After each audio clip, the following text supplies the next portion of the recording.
The order hit the table like a gunshot, and every man in the room understood that if this convoy failed, thousands would die before the week was over. It was late August 1944. Paris had just been liberated, but celebration meant nothing to the men staring at the map inside a converted farmhouse near Chartres. The red pins marking Allied divisions were stretched thin, strung out like a rope pulled too tight.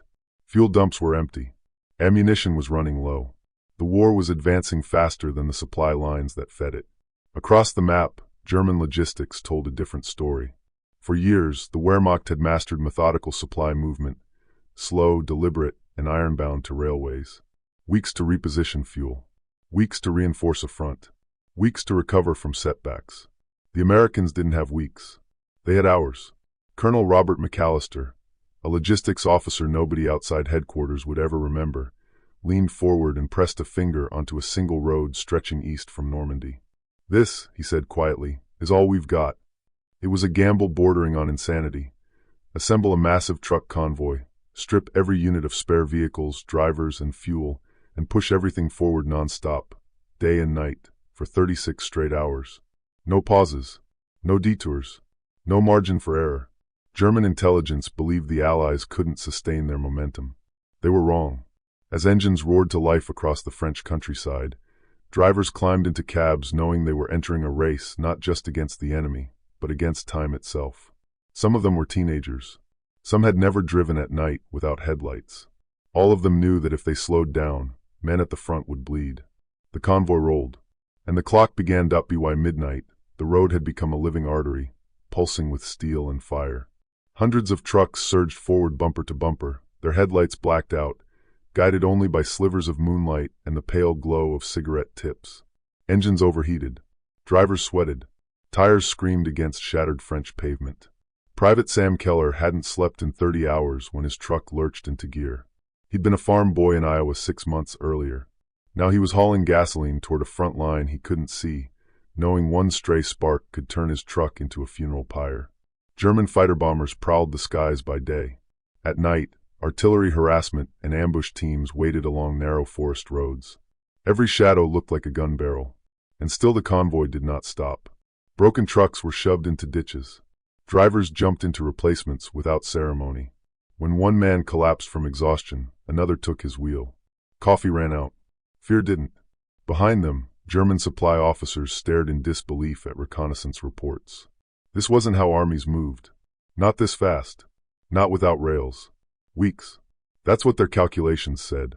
But the Americans were tearing through those calculations mile by mile. By the second dawn, German commanders knew something was wrong.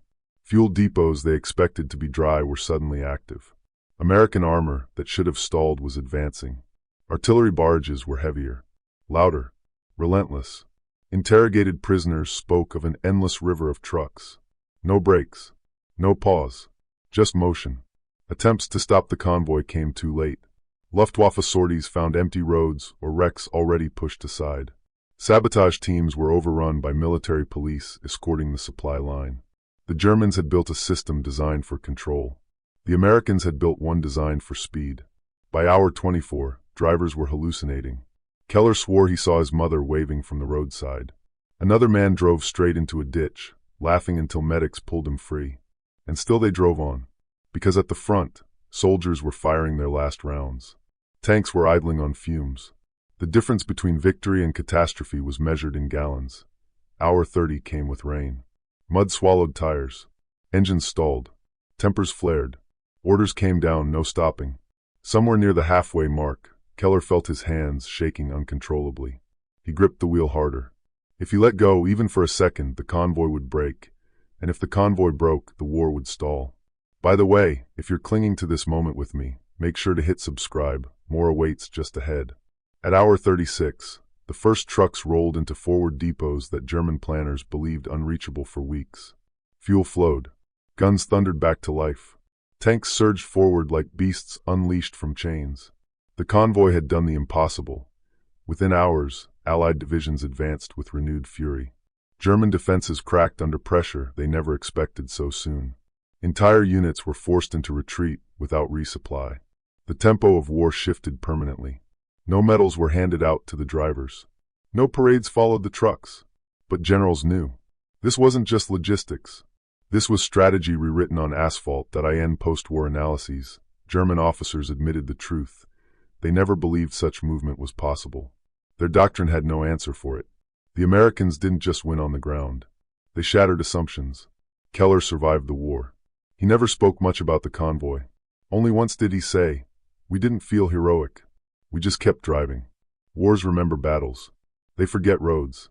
But without those 36 hours, the war in Europe might have dragged on far longer, costing countless lives. What took Germany weeks, America did in 36 hours. And the war was never the same.